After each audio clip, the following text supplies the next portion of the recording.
ખેડાના નડિયાદમાં પ્રજાલક્ષી અને વિકાસલક્ષી રાજકારણ જોવા મળ્યું।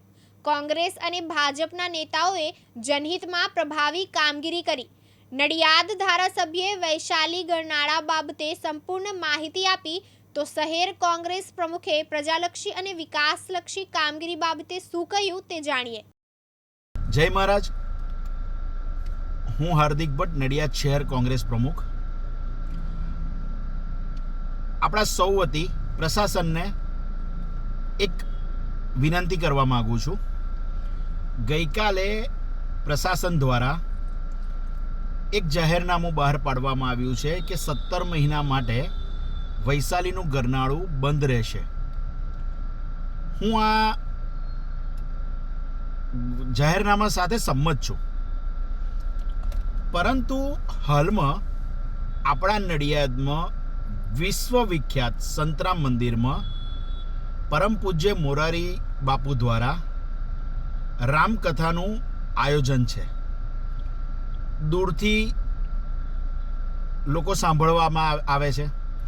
પશ્ચિમ વિસ્તારમાંથી જે લોકો આવે છે, એટલે કે માઈ મંદિર, પછી વૈશાલી ગરનાળાનો વિસ્તાર, તો વૈશાલીનું ગરનાળું જો બંધ કરી દઈશું ને તો એમને છેક ફરીને આવવું પડશે, કાં તો માઈ મંદિરવાળા રોડ ઉપર આવવું પડશે કે જ્યાં કચરાના ઢગલા હોય છે, અને રોડ પણ એવો અનઇવન છે કે જે પ્રજાજનને તકલીફ પડી શકે।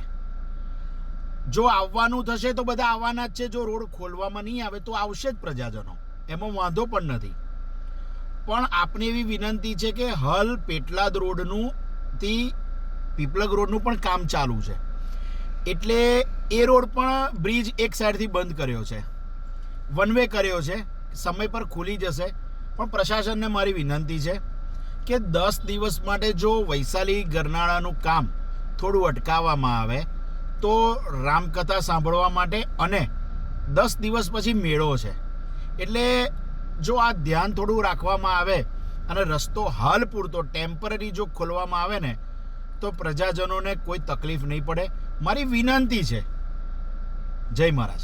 આજથી વૈશાલી ગરનાળાનું જે જાહેરનામું કલેક્ટરશ્રીએ બહાર પાડ્યું છે, તો આજથી વૈશાલી ગરનાળું બંધ કરવામાં આવે છે, અને વૈશાલી ગરનાળાની જગ્યાએ ઓલ્ટરનેટ તરીકે આપણે અત્યારે જે માય માતાનું ગરનાળું છે અંડરગ્રાઉન્ડ, એનો ઉપયોગ કરવાનો રહેશે।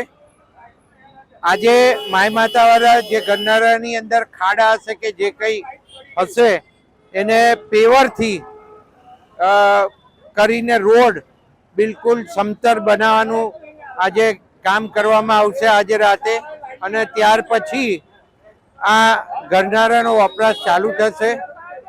એની સામે જે આખું શોપિંગ સેન્ટર છે, જે માય માતા ગરનાળાની સામેની સાઈડ છે, એ ભાગને ગ્રીલ અને ડિવાઈડરથી ખુલ્લો કરવામાં આવશે, અને જેને રાઈટ સાઈડ એટલે સંતરામ બાજુ જવું હશે તો એ રસ્તો ત્યાંથી એનો ઉપયોગ કરી અને સંતરામ બાજુ જવાશે, અને ડાબી બાજુ રેલવે સ્ટેશન બાજુનો રસ્તો પણ ચાલુ રહેશે।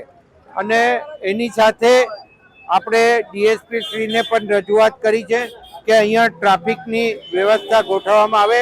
જીઆરડી અથવા તો ટ્રાફિકના જે રૂલ્સ એન્ડ રેગ્યુલેશન મુજબે જે પોઈન્ટ મૂકવાના થતા હોય એ પોઈન્ટ મૂકી અને ટ્રાફિક ઓપરેટ કરી અને મેઇન રોડ કાં માય માતાવાળો રોડ હોય એ રોડ બંધ ના રહે અને ટ્રાફિકનું એડમિનિસ્ટ્રેશન થાય અને આ રોડ ચાલુ રહે અને ટ્રાફિકની અવર જવર સારી રીતે થાય, એના માટે ટ્રાફિકની પોલીસ પણ મૂકવાની રહેશે, અને એ પણ આયોજન કરી દેવામાં આવ્યું છે।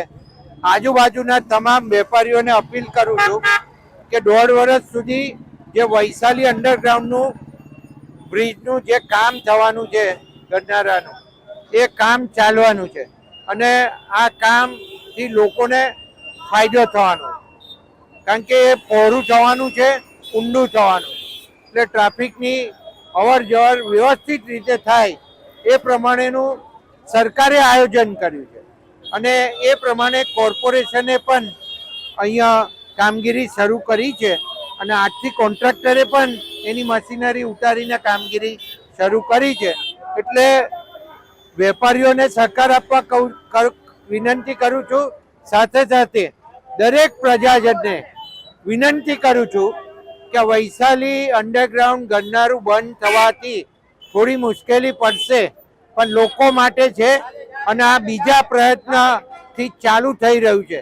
પહેલીવાર કોન્ટ્રાક્ટરના પતરા તોડીને રસ્તો ચાલુ કરી અને કામ બંધ કરાયેલું, એના કારણે સરકારને ડબલ પૈસા આપી અને આ કામ ફરીથી ટેન્ડર બહાર પાડ્યું. 6 વખત આનું ટેન્ડર આવ્યું નહીં, 7મી વખતના ટ્રાયલે આનું ટેન્ડર આવ્યું છે અને આ ટેન્ડર ભરનારો કોન્ટ્રાક્ટર સમયસર કામ કરે અને રેલવેની ગાડીઓના સ્લોટ પણ નક્કી થતા હોય છે, કારણ કે એને 6 મહિના અગાઉથી એ રેલવે રોકવા માટેનો ને ઉપર જે એમનો સ્લેબ મૂકવાનો હોય એના માટેની કામગીરી ચાલતી હોય છે. તો પ્રજાજનોને ખાસ વિનંતી કે આમાં સહકાર આપે અને આમાં કોઈ આપણે કનડગત ના થાય એ રીતે માય માતા વાળા ગરનારાનો ઉપયોગ કરી અને સંતરામ રોડ ઉપર અવર જવર કરી છે. તૃષાલ પંડ્યા, દિવ્યાંગ ન્યૂઝ, નડિયાદ, ખેડા.